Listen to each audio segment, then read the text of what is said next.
Poor girl tries to give back $1 in change. Millionaire holds her hand and says, "You just passed the test." And what he takes out of his pocket leaves everyone in shock. The checkout line dragged on at the corner market as customers eyed the girl with the worn uniform and anxious eyes impatiently. When she realized she'd received $1 too much change, she hesitated for a second, took a deep breath, and with trembling hands, handed the bill back to the cashier.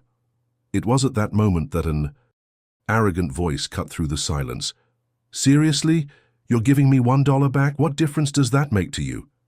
It was a well-dressed man, flanked by two assistants. Everyone laughed. The market manager frowned in annoyance, and the entire line turned to her as if she were a freak for caring about something so small. The girl blushed, lowered her head, and shrugged.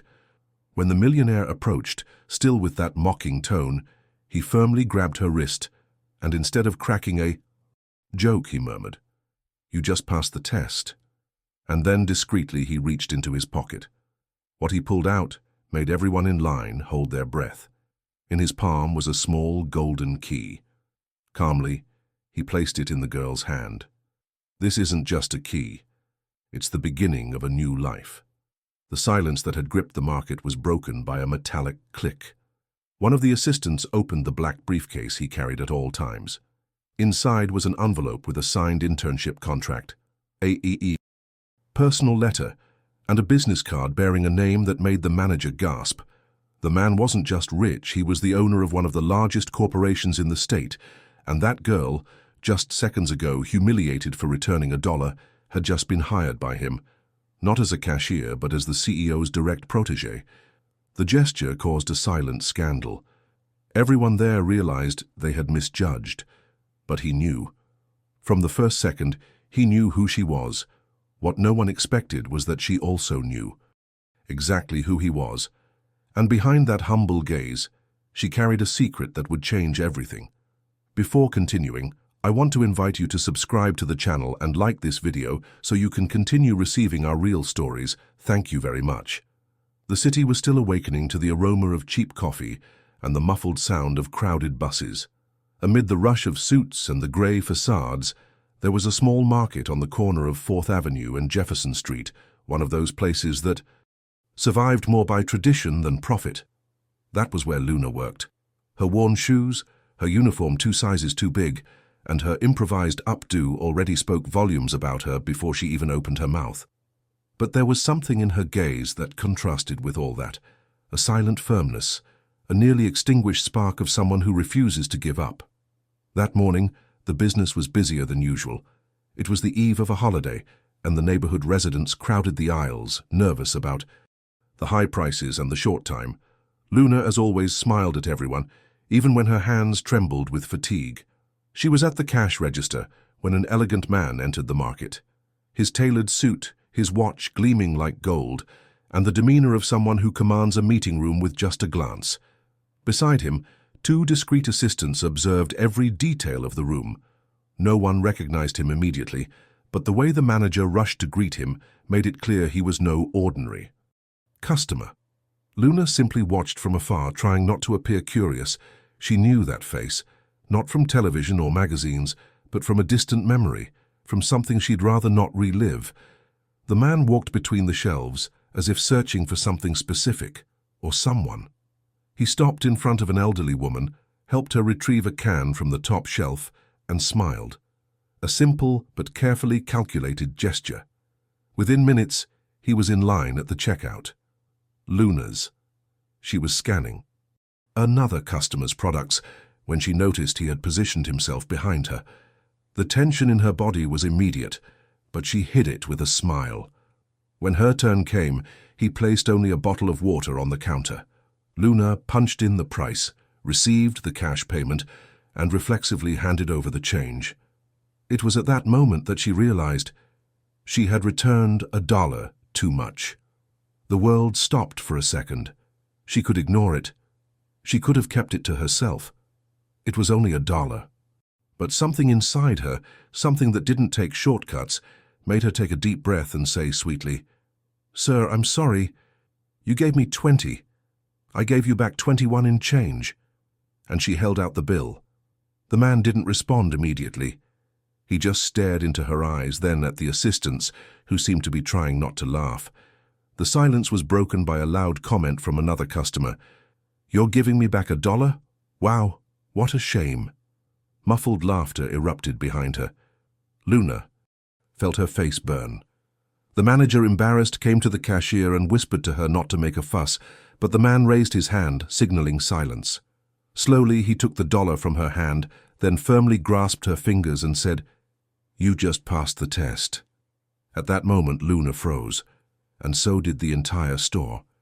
He then reached into his pocket, as if to pull out something trivial, but what emerged from between his fingers was no simple answer.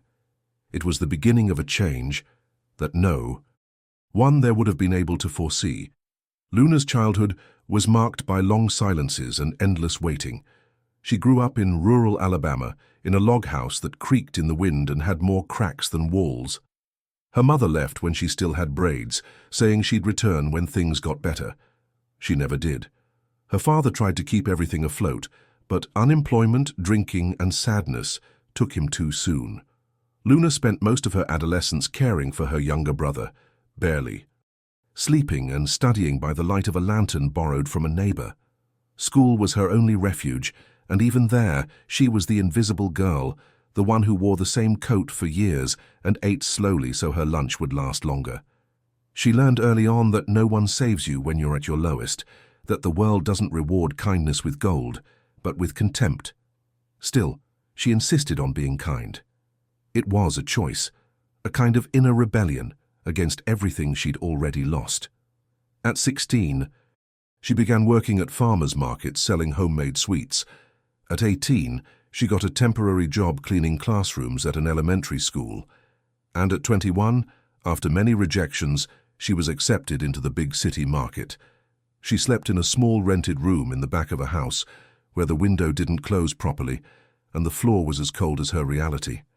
But there, in that cramped space, she kept a bulletin board with colorful post-it notes. On each piece of paper, a goal. Finish college by, say, new shoes for Leo, eat out once a month, get a dog. These were small dreams for many, but for her they were like distant stars. What Luna didn't know, or perhaps she did and simply ignored, was that her past was being watched. There was someone who had known her as a girl. A man saved by a gesture Luna, a child, had made without thinking twice. She simply helped a wounded stranger on the side of the road, unaware that he would become a powerful figure in the city. She never told this story to anyone. For her, it was just another day. For him, it was a rebirth. And time passed. While Luna struggled to survive, this man, now a millionaire, searched for something he couldn't name. Someone with integrity. Someone who wouldn't bow to petty temptations. When their reunion finally happened at the market, Luna had no idea that that dollar in change was actually a reflection of her true self. Nor did she suspect that this same man had spent years searching for someone just like her, unaware. That she was the same girl who years ago had helped him without expecting anything in return. But the universe, in its silent irony, was already drawing the thread of destiny. And in that seemingly banal moment, life would begin to turn in a different direction, one she would never have dared to dream of. 3 days before the market scene, in a luxurious penthouse overlooking the Manhattan skyline, an exclusive dinner was being held for elite investors and business people. At the center of the oval table, amid crystal glasses and arrogant laughter, sat Damian Whitmore, the same man who 3 days later would test Luna at the cash register. Damian was known not only for his wealth, but for his social tests. He called them integrity experiments. Once he had left a wallet containing $5,000 on the floor of a store just to see who would return it. Another time, he pretended to be blind to test the honesty of his own employees. But that night, something bolder was proposed. One of the investors, laughing between sips of wine, said, "You've tested rich people, educated people, but what if it was someone with nothing? A poor girl, without glamour, with no apparent ambition. I bet you 1,000 she'd take even $1 more in change." Damian, with his cold, calculated tone, replied, "If you find a soul of integrity where there's nothing to lose, that person deserves the world." And the bet was made there, in front of everyone. He would hit the streets. The next morning, unannounced, without cameras, without visible aids. Just him, 2 assistants, and his watchful eye. He would choose a common neighborhood market where people shop with counted coins. He would choose the clerk no one notices. And he would test her heart with something banal. $1. Whoever passed would win something more valuable than money. Whoever failed would never know they were being watched. Some thought it immoral, others merely toasted. But Damien's mind was made up. He believed he could find purity where the world saw misery. The next day, Luna was chosen without knowing it. It wasn't her face that caught attention, nor her outfit. It was the way she carried bags for an elderly woman, even after hours. It was the way she smiled at a disabled child, offering a candy from her own lunchbox. Damien had no doubt she would be the target of the bet. And the scene was set. $1 worth of extra change, a simple market, an inattentive crowd, and a girl with her fate tied to her own conscience. The cruel detail was that no one else knew about the test. To everyone else, Luna was just the girl who stopped an entire line for $1, and that was enough to humiliate her. They laughed, they whispered, they made cruel comments like, "That's why people like that never move," or, "If she were smart, she'd keep the change and smile." Damien didn't stop her. He wanted to see it all. He wanted to see if she would still give it back despite being ridiculed. And she did. Not because of the bet, but because of who she was. And it was in that gesture, seemingly insignificant, that karma began to breathe, because the laughter that echoed in that market would return, days later, as echoes of regret, and the eyes that looked at Luna with contempt would be forced to see her in a different light, one that would blind everyone around. The moment Damien held Luna's hand was brief, but it seemed to freeze time. He didn't look down on her, nor mockingly. There was something enigmatic in his eyes, a silent recognition she couldn't quite name, but it put her on edge. Luna tried to pull her hand back, but he held on tight for a second longer, long enough to place the small golden key in her palm. "You just passed the test," he repeated, his voice low but firm, as if speaking to his past self. The people around him still laughed, uncomprehending. Some thought it was an act, others said he was some eccentric playing at being a philanthropist. But Luna felt the opposite. This man wasn't joking. She took a step back, startled, staring at the gleaming key in her hand, unsure of what to say. I don't understand," she stammered. Damien gave a short, almost imperceptible smile and said, "You'll understand soon enough." With a gesture, one of her assistants approached and handed her an envelope. "Read this later. Trust me." And then he turned, walking toward the exit as if nothing had happened. The market was still silent when the automatic doors closed behind him. Luna stood there, envelope and key in hand, unable to move. The manager, confused, approached. "Is everything okay, Luna?" "What was that?" She didn't answer. The key burned her palm as if it held something more than metal. At home that night, after a strange day of whispers at work, Luna opened the envelope. Inside was a handwritten letter. "Luna, this is my personal number. Call me whenever you're ready to step out of the shadows they've placed you in. I know your worth, and not just for today, don't be afraid." The signature at the bottom was simple. D.W. At the bottom of the envelope was a silver business card bearing the name of the company she'd seen plastered on buses, billboards, and job applications. Whitmore Corporation. It was the largest multinational technology company on the East Coast. The poor girl from the cash register, who had returned $1, had just been invited to speak with the owner of it all.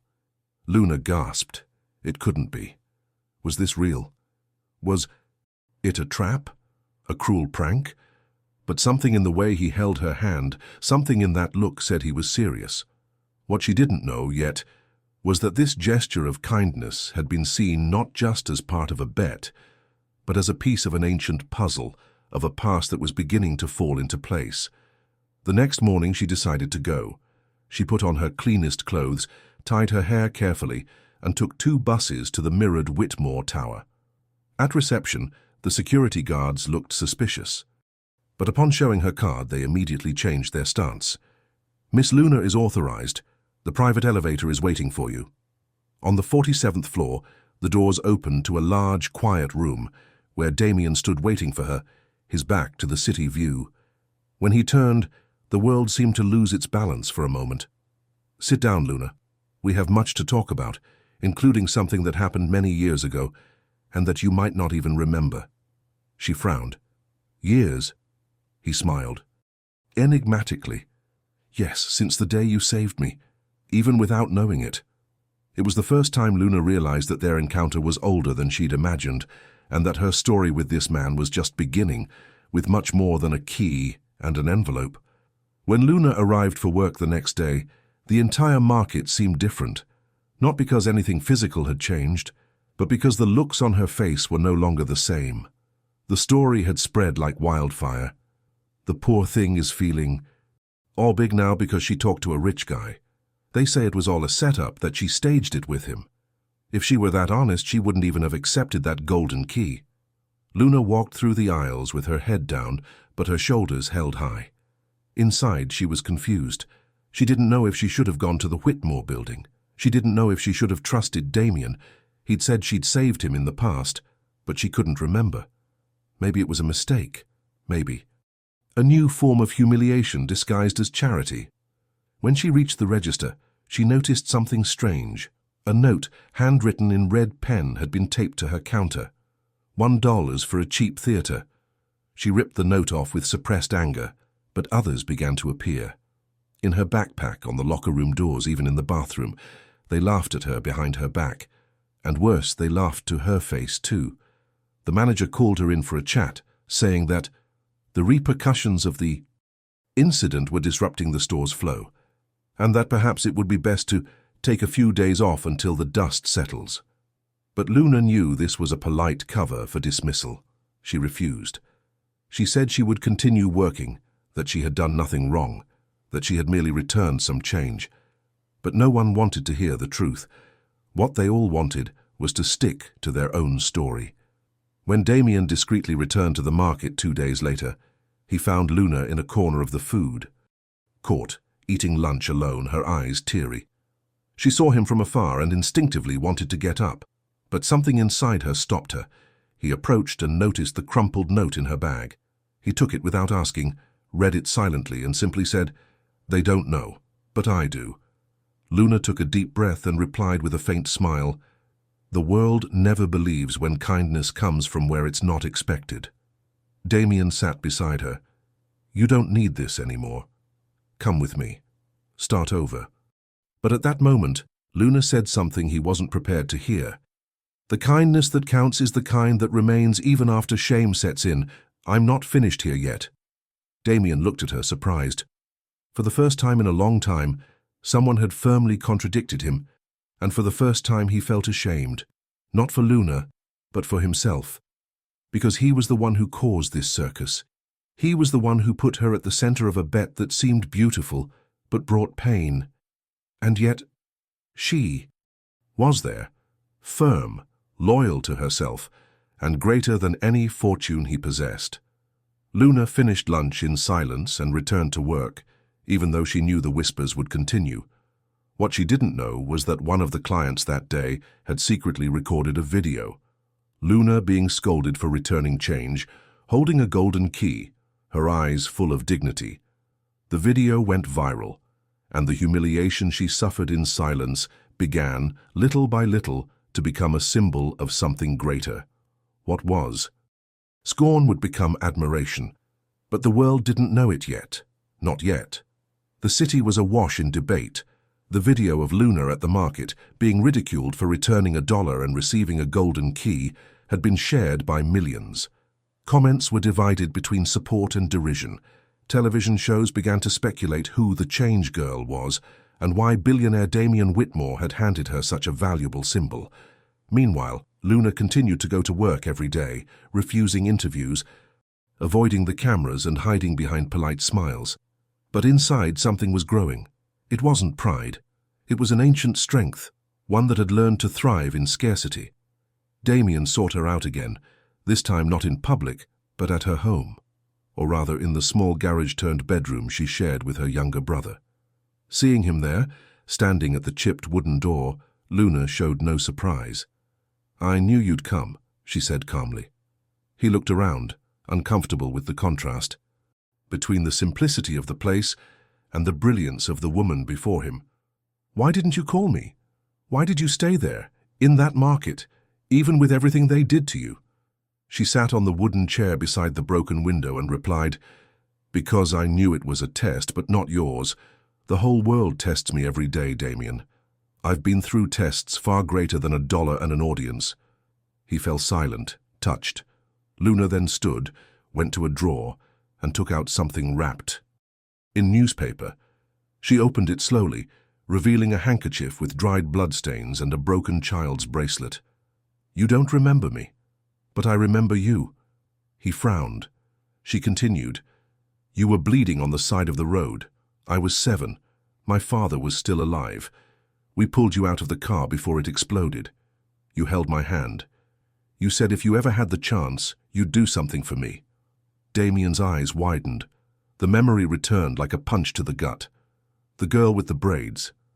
The frightened look. The steady hand. "It was you," she whispered. Luna nodded. "But I never expected you to keep that promise. I'm not the type to wait for ransom." She put the objects away again and said, "I knew who you were from the first moment you walked into the market. Your arrogance is unmistakable, and yet I gave you back your change." Damien stepped closer, feeling small before her. "Why didn't you tell me? Why didn't you shout to the world who you were? You could have defended yourself." "Because I don't need to justify myself to those who despise me," she replied.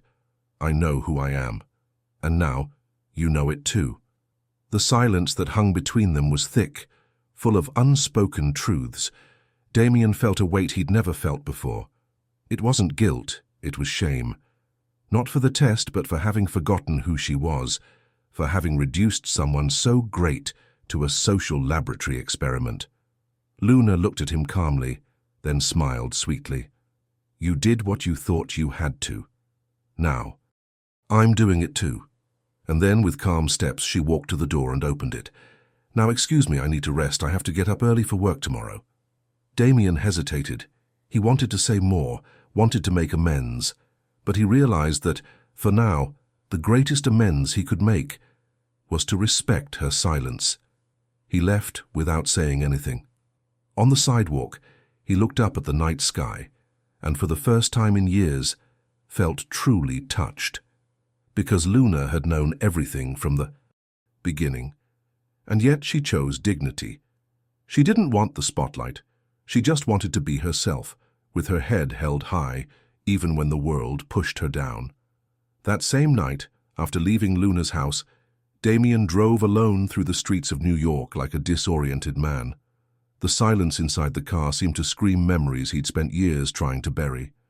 The image of the little girl with braids, the smell of gasoline, the heat of the flames, everything came back with painful clarity. He'd survived a brutal accident on a forgotten Alabama highway. He'd been dragged from the car by small arms and frail hands, and then taken in by a family as poor as they were generous. They didn't ask questions. They gave him hot soup, a mattress on the floor, and clean clothes. And when the police finally found him, he was better, physically.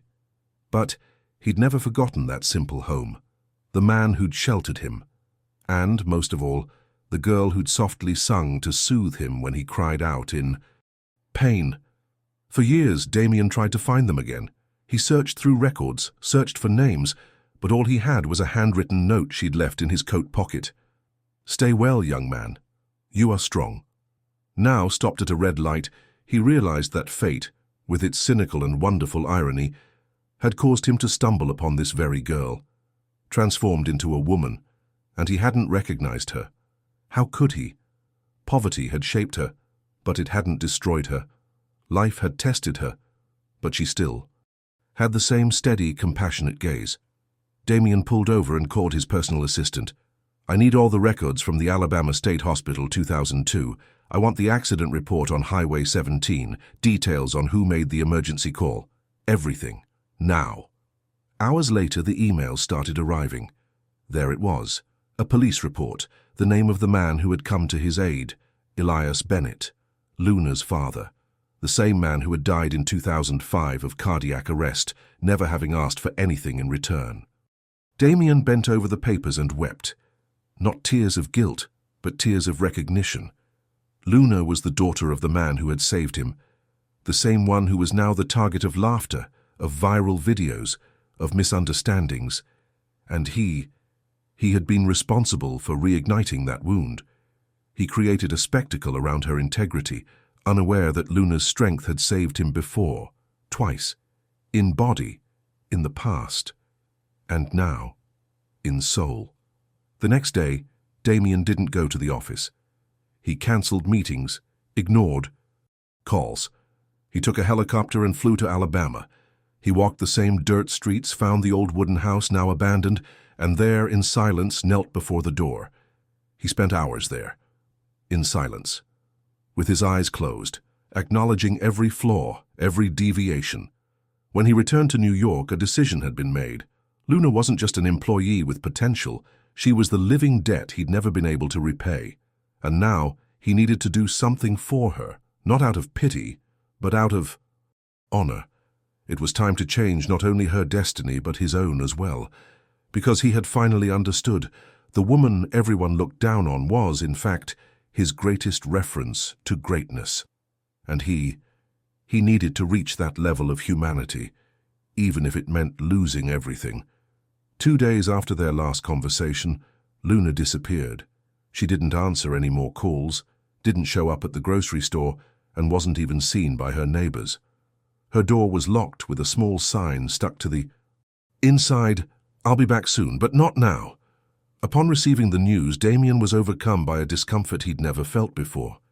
It wasn't fear, it was absence. The kind of emptiness you only notice when you realize something real was close, and you let it slip away. He spent the entire week reviewing exchanged messages, poring over the letter he'd written to her, trying to find clues. The golden key he'd given her was still with her. It was symbolic, sure, but it was also a real pass to a position within his company, direct access to his private floor. She didn't use it. Instead, it vanished. Damien tried to return to his routine, but everything felt out of place. The coffee no longer tasted good, the meetings felt empty, and the executive's praise sounded like artificial noise. On his phone screen, there was a single photo he'd taken secretly. Luna smiling at a child at the grocery store, offering a piece of candy. He stared at that image for hours. That was where the strength lay. In the spontaneous gesture, in the sweetness without an audience. Damien tried to contact her brother Leo, but he too was no longer in the house. Close friends couldn't say where they'd gone, but one of them mentioned that Luna had received a mysterious letter days earlier and had spent an entire night writing it. No one knew its contents, no one knew its destination, but they all said the same thing. She was acting strange, as if she knew she needed to disappear. Damien felt a tightness in his chest he'd never imagined. For the first time he understood what it meant to miss someone he barely knew, because deep down he did know Luna, more than he knew himself. The short conversations, the long glances, the silences between words. She made him rethink the world, and now his world seemed mute. One morning, sitting in his glass office, Damien opened the safe where he kept his most symbolic possessions, awards, historic contracts, family mementos. And inside he found the old note. Luna had written as a child, "Stay well, young man, you are strong." Beside him now lay the empty envelope where her reply should have been, and nothing else. He began walking around the city without security, visiting shelters, talking to ordinary people. He tried to understand what Luna saw on the streets that he had never noticed, and with that, something in him began to change. But that would come later. For now, Damien was simply dealing with the silent pain of someone who, for the first time, deeply yearned to find a soul again, not out of vanity but out of necessity, not out of guilt but out of connection. And the more time passed, the more Luna's absence became a presence, constant, unbearable, irreplaceable. Social media, initially captivated by the story of the change girl and the enigmatic billionaire, began to transform into a ruthless field of judgment. With Luna missing and no official statement from the Whitmore Corporation, rumors multiplied. Theories emerged that Damien had used her for publicity, that it was another of his cruel social experiments, that he had humiliated a poor young woman just to feed his own ego. A digital influencer found old files about Damien's other integrity tests, a video in which he pretended to be visually impaired and placed a dropped wallet to see if his employees would return. It was the trigger. The headlines exploded. Billionaire treats people like lab rats. Poor woman exposed in ego test. Even reputable newspapers jumped on the bandwagon. The tone was the same. Luna had disappeared after being publicly manipulated. The girl who should have been celebrated for her honesty had once again been swallowed up by the system, and Damien was the symbol of it. In less than a week, the hashtag #WhereIsLuna went viral. Artists began speaking out, demanding that she be found and heard. Symbolic protests erupted in front of the Whitmore buildings, with people holding dollar bills handwritten with the words, "Respect. Can't be bought." Shareholders began to lobby. The stock plummeted. Internally, executives demanded that Damien hold a press conference to stem the crisis, but he refused. He said that her silence is worth more than any defense of mine. The press, of course, showed no mercy. They called him a coward, an emotional manipulator, a wolf in mentor's clothing. Damien, who had always been above public opinion, was now being dragged before it like a defendant. And the strangest thing is that he accepted it. He didn't try to sue anyone. He didn't deny anything. He didn't try to rebuild his image. He simply disappeared from the spotlight and continued to silently seek Luna. Close friends tried to convince him to speak out. "You could lose everything, Damien," and he would reply, "Maybe I deserve to lose everything." The empire he had built with such rigor, with obsessive control, was now slowly crumbling. But for the first time, he felt he was being seen as he truly was, or as he should. The social mask of perfection had fallen, and amid the rubble of his own reputation, Damien began to understand the true weight of his actions, because it wasn't just about Luna. It was about all the people he had tested, exposed and judged, as if life were a morality checkerboard. And now society was showing him this in the form of a mirror, dirty, cruel, true. Her absence was a scream, and his silence now was his only penance. But even as he was publicly crucified, there was something he still carried in his heart, a faint but real hope that Luna was still watching him, and that perhaps when everything fell apart, she would appear, not to save him, but to say in that calm voice that haunted him, "Now you're starting to understand." The marble corridors of the Whitmore Corporation now seemed cold, empty, devoid of the arrogance that once filled them. Damien walked among them like a ghost, refusing elevators, dismissing security guards, trading his black armored car for solitary walks to the office. The man once seen as an eccentric, visionary genius was now just a man. Employees began to notice the changes. He began eating lunch in the cafeteria with the interns. He listened to the cleaning staff as if they were advisors. He created a new internal policy. Every employee must participate in at least one social initiative paid for by the company, and leadership would rotate, himself included. He ordered the partitions that separated the boardroom from the rest of the company to be torn down. Everyone saw Damien constantly, but he no longer seemed the same. His eyes were tired, his voice less sharp. For the first time, he made a mistake in public. He apologized. He said, "I don't know." He began attending social projects in outlying neighborhoods. He visited schools, NGOs, shelters, never with cameras. He went alone, sometimes carrying food, sometimes just to listen. On these visits, he heard stories similar to Luna's, young people with a spark in their eyes, dimmed by the system, by bosses, by tests disguised as opportunities. On one of these trips, a teenager approached him and asked, "You're the guy who made that girl disappear, right?" Damien swallowed hard. "Yes, I am." The boy continued, "She was my cousin's friend. They say she left because she couldn't handle the pressure. Are you going to bring her back?" He took a deep breath. I can't bring anyone back, but I can become a better person, if she ever comes back. The answer wasn't pleasing, but it was the most sincere he'd ever given. Damien's transformation was visible yet silent, not plastered across magazines, but in the small actions that began to take place within the company. He replaced bonuses with scholarships. He made a deal with universities to train vulnerable young people. He created a specific department to listen to employees at emotional risk.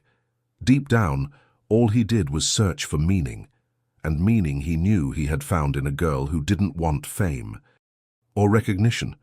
A girl who disappeared because the world pushed her, and he, with all his power, didn't stop her.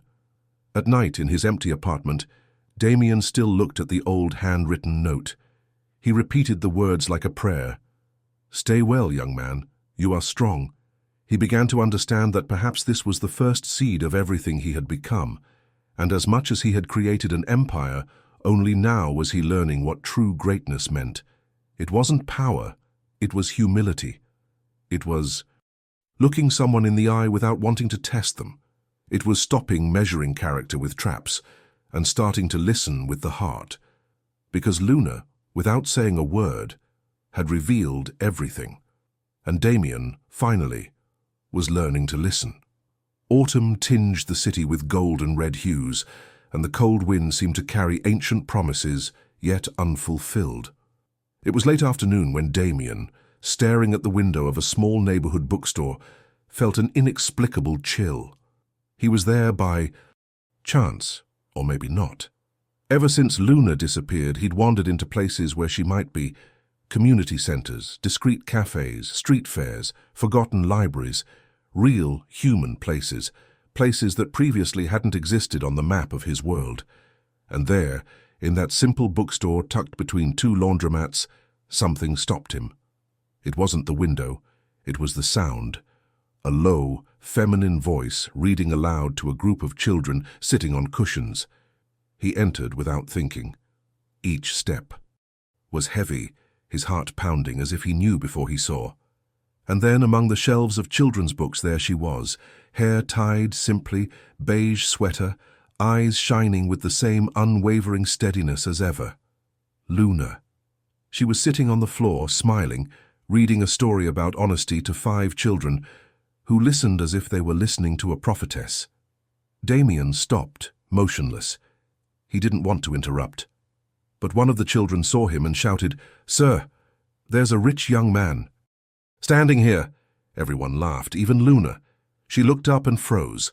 For a second they stared at each other without saying a word. There was an ocean of memories there, of things said and unsaid. She closed the book slowly, calmly stood up, and walked over to him. The children remained there, whispering, oblivious to the weight of this reunion.